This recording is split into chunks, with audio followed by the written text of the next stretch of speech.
Good afternoon, everyone. Hope you're good. Hope you're having a nice week. Sorry about yesterday. I had to leave it to Jim at last minute, and then his internet packed up. So I know that he had some technical issues. Hopefully, we won't have those today. Seems to be a stable connection. Hope you can hear me okay. Hope you're having a nice day, nice week, etc. Looks like we're on his way out of lockdown, which is brilliant. Means we can chew over some more face-to-face gubbins and try and get towards some of the old normal as well as the new normal, which I'm looking forward to, as many of you no doubt are. We've got various different topics coming up in the coming weeks and some great guests, including one today, which is brilliant. We're going to speak to an old friend from the internet. We've met in person once before. We're just reminiscing over a good burger that we had a number of years ago when I visited Scotland as part of IFOM, 2016, so four approaching 5 years ago. And the reason we want to talk to Dan is because he's got an interesting situation of which and he'll tell his story a little in terms of his background is in osteopathy, but now works in MSK, but as a former osteopath, ex-Osteopath, and now also a member of the STA. And so it's really interesting considering all the conversation we've been having about professional identity as MSK therapists, how much it matters, where it does, where it doesn't, that it just felt like a perfect thing to catch up with my old pal, Dan. So without further adu, and again, as ever, do let me know if you can hear. That's always important. You know, my paranoia over these things. So offer it in the chat. And also, I always like to open by asking you a question that you can sort of think on as we're going through. And when we've got guests on, I know you guys are always a bit quieter early doors in the chat because you're listening in and responding, which is fine. But I want to ask you a question that you can post in the comments now and as we go along, which is, what does it mean to you in terms of your professional identity? If you were to leave that profession but stayed in the industry, would it matter, and how would you identify? So if I was to leave physiotherapy but still practiced as an MSK therapist and was to toe that line appropriately in a legal sense, but what would it mean if I was to just be an MSK therapist? Or would I call myself a former physiotherapist, ex-physiotherapist? Would it sound like I'd retired somehow? You know, all that sort of stuff I'm going to get stuck into with Dan. But I want you to think about that and you to reflect on it and then share your thoughts in that direction, if you would, in the chat function, wherever you might be listening to this. If you've turned up and you're listening to it on Facebook, you prefer it to be on YouTube, it also is. Similarly on Periscope, on LinkedIn, etc. So wherever you're finding it, it might not be optimized to you, then you can find it elsewhere, including after the fact on Spotify, etc. You can find it wherever you prefer it. So without further ado, let me strip myself of that graphic and bring in, hopefully smoothly, Daniel Gerber. Gerbs, can you hear me okay? I can. That was very smoothly done, Jack. Thank you. Makes a change, doesn't it? Usually rather clunky, but yeah, everything seems to be working quite smoothly today. So I've sort of hinted at your situation a little there, but can you take me to the abridged version of the professional identity piece with regards to training as an osteopath and then where you are now, presenting as a former osteopath, ex-osteopath? I'm not sure I fully understand, but graduated in 98. Right. That was a changeover from voluntary regulation to statutory state regulation, so I became a fully registered osteopath in year 2000. Worked until 2019 as an osteopath, and in 2019 I deregistered. And now, as you said, I'm member of the STA. I'm their regional rep for Scotland. And it just, the STA represents me now. Right. It's who I am. It's what I am. And that's that. I mean, was that quite what you're saying, or did you mean it in a different way? Absolutely. No, that's good, because it gives that sort of overview that we're wanting to do. Because we've said we're not going to get stuck into the details of the transition as much as we are. I'm bothered today to talk a little bit more about what it means to be an osteopath and how it feels to then not be, and then how that maps onto how it presents publicly. You taking me for a walk? I'm just opening the blinds up so you can see me a little bit better, a little bit more light in here, because I was, I don't know, looking quite sinister with a lot of shadows on my face. Growing his Santa's beard ready for Christmas, isn't he, Gerbs? Now we can see his beard a bit crisper now that he's brought the light in. You should see this tummy as well. It's ridiculous. You're growing that for Christmas as well. Brilliant. I don't know.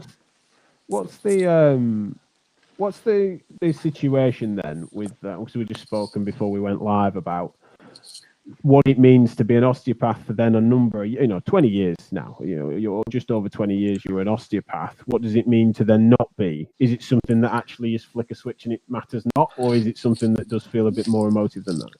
It's a lot more emotive than that. I think, you've definitely had this discussion before in a number of places, and it's how do you identify yourself? I identified myself as an osteopath. It was part of what I did during my day. It's also how you think as well, how you act. And I think, you'll find a lot of physios and chiropractors will definitely act in the same way. Your rationalizing process for how you come to everything will be part of your daily life as well. So you will act the way you feel, and it's more than a job. It's more than a profession.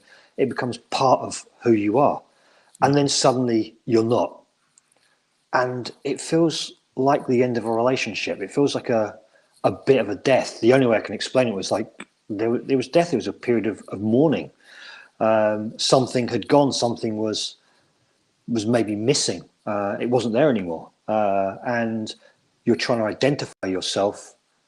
So you're a couple. So it's me and my partner, and then your partner's gone, and it's like, how do I identify myself now? I'm not a couple. What am I? What do I do? Where do I go? And you can't hang out with the friends you were before because they're couples, and they look at you with pity because you're not part of that couple anymore.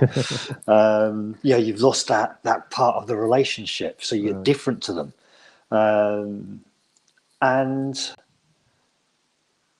It's emotive. It's not just flick a switch. I thought you could, because it was my decision to deregister, but I still felt this sense of loss. Is probably the best way of describing it. That's what I was interested. My next question really was: did you expect that? Or was it something that you'd anticipated it being quite close to your heart and quite close to your personal identity, or as you've said? Sounds like you've started to answer it, really, is that you actually didn't see that coming. No, not at all. I mean,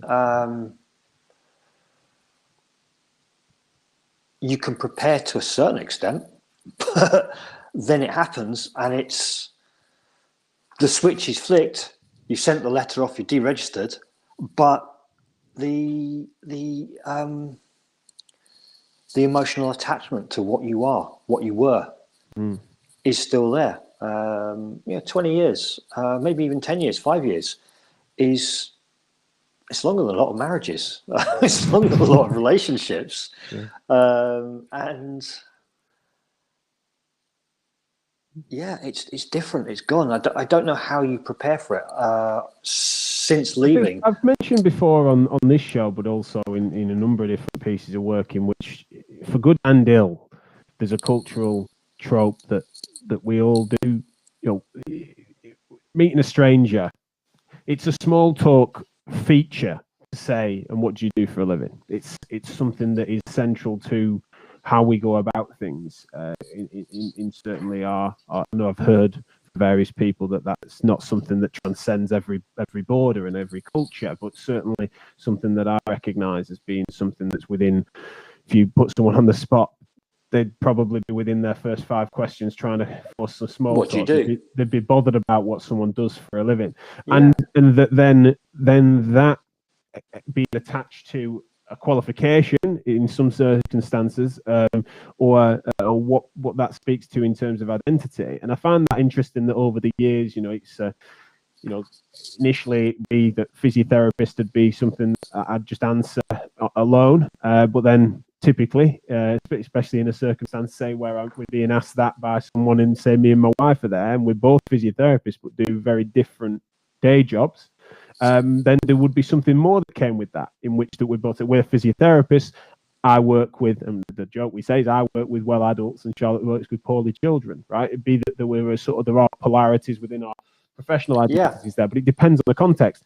Now, one of the things that I want to ask you then is that when you're now in a situation where you're asked what do you do for a living? Do you then crack your knuckles and give a hell of a story, or do you say I'm a sports therapist or I'm a former? Well, how do you answer that question though, if you've been in that? It's actually a really hard question to answer. I think it does depend on who I'm talking to. Right. Legally, I'm not sure I can call myself a former osteopath because of the implication part. I'm implying, oh, I'm better than a sports therapist because I'm a former osteopath. Well, that wouldn't be a dubious thing to say legally. Like you say, it might be something that would be, you might not like to do that because you're trying to differentiate yourself from other sports therapists, of which you've got plenty of respect for. But I'm just meaning that I'd be surprised if, like you said, it's a statement of fact to be an ex-osteopath or a former osteopath. It's like a statement of fact, but it's also, if you're going to see an osteopath, go see an osteopath. I'm a specialist musculoskeletal treater and rehabber. I'm bordering genius fixer. I'm not. I'm taking the mickey slightly there, but there's lots and lots of people who can fix you. And this is where I am now. This has been a process I've gone through. Oh, I'm an ex-osteopath. I used to be registered as an osteopath, but now I'm not registered as anyone. I just do what I did before. And then I'm a sports therapist. I'm registered with the STA, I should say, registered with the STA, and I do this. And now it's like I fix people. I help you get better. I don't need to label myself. Why label yourself? We go. There's so many people who can treat you, and the techniques used. There's a massive crossover between what everyone does. So the techniques and the therapy doesn't really make much difference. It very much comes down to the person. So be you. Have that little bit of a spark, have that little bit of fun there.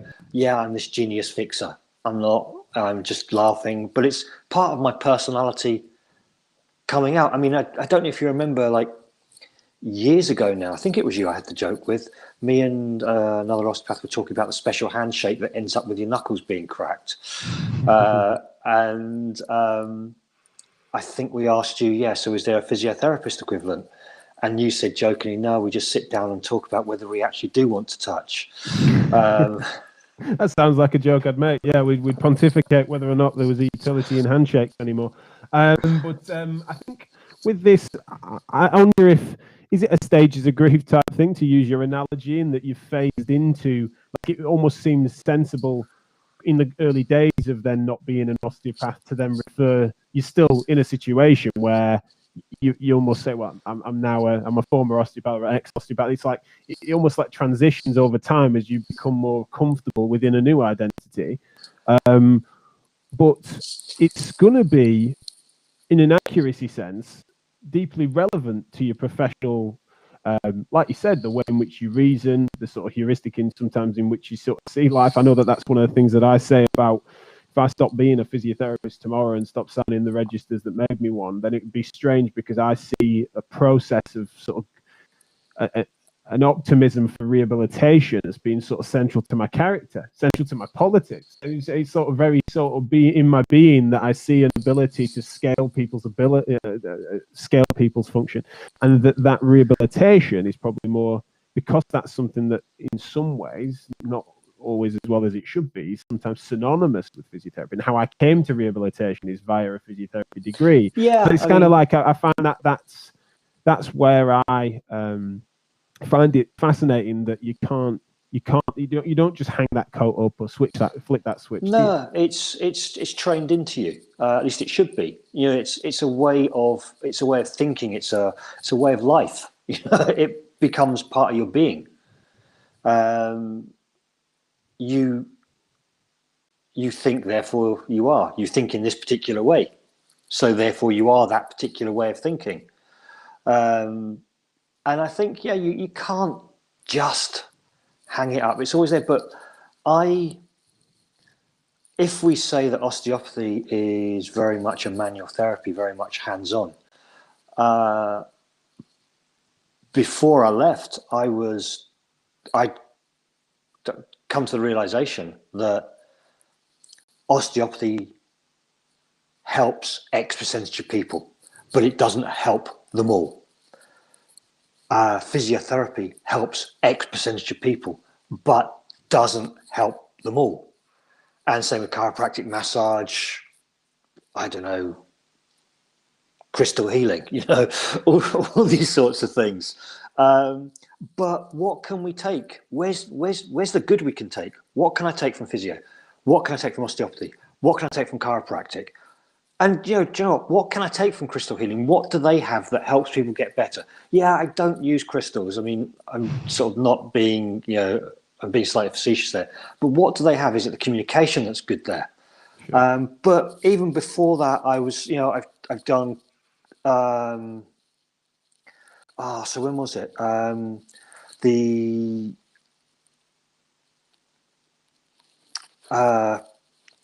sports and exercise medicine, CSP, sports and exercise medicine people did a conference up in Glasgow, 2014 maybe, something like that.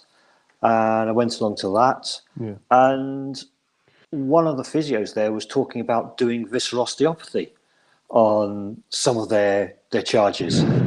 And pretty much the lone osteopath in the room putting his hand up like this and saying, "That's a load of rubbish. What are you doing? Why are you doing that? What are you measuring? How do you say there's an improvement? How do you know that's not placebo?" And here was the osteopath in the room doubting the osteopathy. I remember I wasn't there, but I followed along and also followed the folk that were speaking on that, and I found it interesting because it's one of the sort of known things that look like an edgy physio. You simply rehash 10-year-old osteopathy and they'd be seen as being some sort of maverick, and so that was certainly what was going on there and has happened since. But you were quite professionally promiscuous, really. You were. I know that you were someone that wasn't averse to just expanding a skill set, but still, why not? It was like, I'm a slut. I want to just before I forget to, I'm just going to come to some of the comments, Dan, because I think it'll guide some of our conversation here. Thanks to those that are putting some comments in, and we will definitely, certainly last 5 minutes we hit the comments with a flurry. But Dave Poulter's making some interesting points about being not a registered PT anymore. It's a question who's right to legally treat people. He mentioned that he's someone that's not a British trained physiotherapist, but he holds no UK registration. Is he still a physiotherapist without registration? It's a fascinating one, and whilst it's kind of why I was saying that it'd be strange for it to be illegal to call yourself an ex-Osteopath, because if you were to if you were to instead be retiring, then that is exactly what you are. You're describing yourself as one that you can't say you're an osteopath anymore. You're not registered. Ollie Thompson, who is an osteopath, is saying it's funny he was messaging Laura Rathbone about this. It's an interesting topic. He then said about, it's a shameless plug, but we'll allow it. It's a brilliant show. He said that Dave Nichols posed today on his podcast. It was, if you were to, in the public handle your profession, would you do it? And certainly a very Dave Nichols thing to say. And that was quite an interesting one. But that's a huge subject in itself. And sure. I think we could have a massive fight over that. It'd be great. Well, we will on this show, because I think that's something I want to get stuck into, probably even with Oliver himself, because I think that's going to be useful, is to deconstruct to what end. And also, instinctively, it's like, yes, whatever's in the public's best interest. However, the nature of entropy meaning that it's easier to dismantle than to reconstruct, and so we've got to be sometimes more careful than others would like to be, and it's easy to pontificate that academically when you're not necessarily on the front line, and it's something that definitely I would go into on it. Mike Birkby has said he was an osteopath for a number of years, but increasingly found himself doing his own thing, which was very much steered by being more evidence informed. I'm just going to stop there. There's got more comment there and we'll come back to it. But was that something that you came to notice shaking your professional identity a little, in that the themes and the commonalities amongst the profession felt like they didn't represent you, or is that something different to what Mike had? There were similarities, I think, with Mike. But I think the trouble is osteopathy is a very, very broad church. We've got people who are very evidence-informed, evidence-led, evidence-based medicine, however we want to describe it. But then we have people potentially at the complete opposite end of the spectrum who are not evidence-led. They're, I don't know, history-led. Can you be led by history? I know what you're meaning. You're meaning like foundational dogma, essentially the, what would the founders do type situation. So, keep it pure. That's not osteopathy. And how can a profession progress when people have got the brakes on and attaching anchors and stopping it being moved forward? And it's either progress or corrode and fall apart. One of the things I want to ask on that is that I've noticed in osteopathy relative to physiotherapy, and whilst I'm one that challenges many different issues within my own profession, but one thing that I can't say I've seen in physiotherapy is any sort of devotion to particular people that were foundational to its inception. So I can't think about exactly who were the remedial gymnasts and original masseuses that then moved into physiotherapy. I don't know their names. Whereas in osteopathy, I've seen that there's almost a religious fervor by some to try to work out what would the founders have done in this context, and that to be relevant, reasoned information. I think it's probably because it came from one person. So you had A.T. Still, who founded it. Right. Then it was brought over to the UK by John Martin Littlejohn, who then taught it. But then we have the whole cranial side with William Garner Sutherland, who's brought that over. So we have these three towers. I mean, they're all linked together. They all sort of knew each other and worked around each other. And then, we have the ones who kept the classical osteopathy going with John Wernham. So you have all these people. We have gurus, but they're not. I can't think that people hark back to it as if. I think that sense of profit is what I'm getting at. It's actually strange. I mean, you've got. He wasn't a physio, but you have Syriacs. Maitland. Who? Morgan. Syriacs, who's almost like the daddy of physio. Well, the daddy of manual therapy, but I think that's what's there's a relevant distinction there, because we've got plenty of them across different disciplines. But it's in osteopathy. I suppose I'm just, maybe you disagree, but I think that harking back to the inception is something that is relevant, rather than it being these characters that are associated to techniques or styles of practice, etc. I think that physio's probably got more of them than most. But in osteopathy is this. I keep using this religious imagery because I do feel like sometimes I read it as if it's like, well, he discovered the golden tablets, and then everything from that, for some, has been a maturing of that, and some of it been a corrupting of that, as if he had the right form, and we've messed with it. I have trouble. I agree with you, but at the same time, I have trouble saying, no, it's not religious. It's not religious dogma, because I'm not religious, and I actually take on board a lot of what sort of A.T. Still says. But also at the same time, he talks about circulation of fluid. He talks about the body has its own medicine chest. And these have been modernized over times and tried to be more current, more science-led. But then you have Dr. Dave Evans, osteopath, who did a paper on where are these principles now? What use are they? Are they any use at all? And in a lot of sense, he's shredded founding principles. Like, this is a load of rubbish. When we look at it this way, it doesn't stand up to modern medicine. Okay, we can say the body has its own medicine chest, homeostasis, immune response, inflammatory responses, blah, blah, blah, blah, blah. But, okay, we need vaccines, because sometimes, particularly pertinent today, we need vaccines. But you've still got people saying, vaccines are terrible, they're going to kill you. So, okay, how many people do they affect? 1 in 5,000. So how many people does, let's say, COVID affect or kill? 1 in 100. So which gives the most relevant probability difference there. Yeah, I've seen a couple of things that I've just put there. Oliver Thompson said it's a forefathers and a sour-faced emoji. Giles has said, interesting to know, but not massively relevant in a modern context. So I'll definitely come back to that. I want to ask you about that.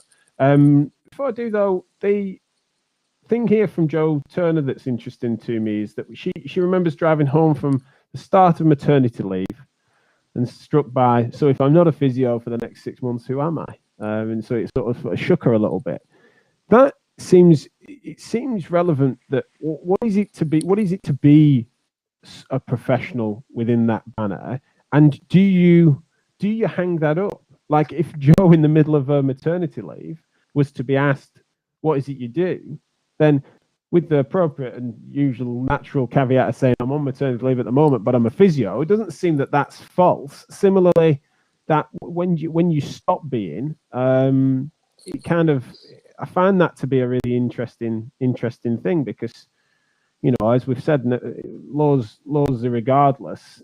It's something that, do you think that if you saw, I forget, I won't ask your age, Dan, but if you did another 20 years as a sports therapist, do you think that that's something that it will supersede your osteopathic identity, or is it something that naturally just integrates? No, I think they integrate. It's the way you approach a person. It's the way you rationalize your treatment. Why am I doing that treatment? Yeah, you think how you do it. Why do you choose what you're doing? Yeah, well, we're going to. So it's not. I'm not a good example, but okay, yeah, it's fine. I know that feeling. But you know, we have a framework to fix that treatment approach in, and yes, it will be modified over time. So, doing some courses with physiotherapists brought on my rehab side. So why am I exercising here? Why am I rehabbing here? Why am I strengthening here? Right. And yeah, it modified it. It changed my treatment, but that was probably my home treatment rather than my in-clinic treatment. I still use a lot of those osteopathic principles and approaches to what I'm doing, but then you'll get the same thing with physio. Give a patient to 10 people, you'll get 15 different approaches. And I think that same thing happens. It's everyone picks. So we had, I mean, you'll be familiar with him. I can say the absolute genius of Stephen Tyman as our concepts for osteopathic healthcare lecturer. Yeah. And he picked all these little bits and pieces and sort of put them together and hung them on. It's like, you could use a bit of this one. He called it, don't think he coined this phrase, but bootstrapping. Mm-hmm. So you know how your laces go from across as they go down.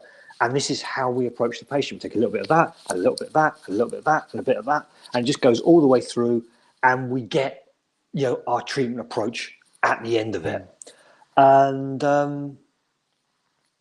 I'll fish out. Now you've mentioned him, I'll fish out a couple of key references for Timon because it was, yeah, he was a sort of proper titan of and greatly missed. You know, unfortunately, passed away a couple of years ago. But he was someone that, especially because he wasn't just narrow MSK into professional bits. It was that a lot of humanities-based thinking and sort of, you know, philosophical underpinnings and concepts where he was sort of saying, well, how does time fit into this? How does the relevance of their context fit in? And so a lot of the ways in which physiotherapy has gone, he was streets ahead. But even that, I mean, you know, you think if you're going to justify more of a BPS approach than a musculoskeletal approach, how many physios will use Al Lederman's paper, opinion piece on, and that's another osteopathic approach informing physiotherapy.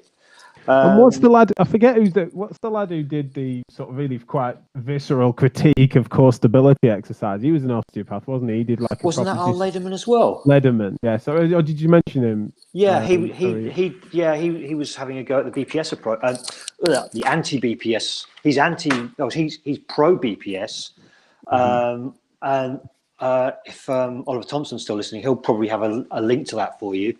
But Al Lederman's saying, we can't use a mechanical approach anymore.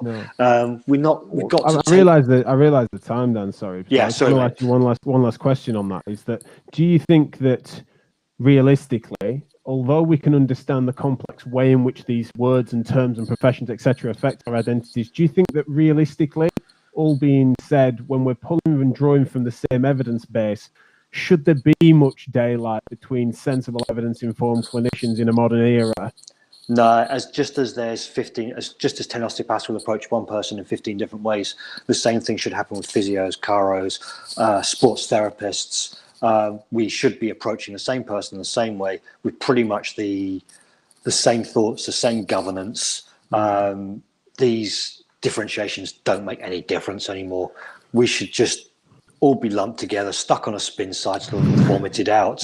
How we get there, I'm not sure. But at the moment, when it comes to best practice, I do feel like we need to decrease what we call warranted variation, and quite central to our work with MSKR is to try and make sure that we don't lose these sort of interesting differences between us as people, as therapists, but we do start to recognize that the wild difference that comes from the same patient, the same, say, tendinopathy presentation, there is some science that can inform best practice in that direction, and it should be sort of less wildly varied. You had to get that MSKR in, didn't you?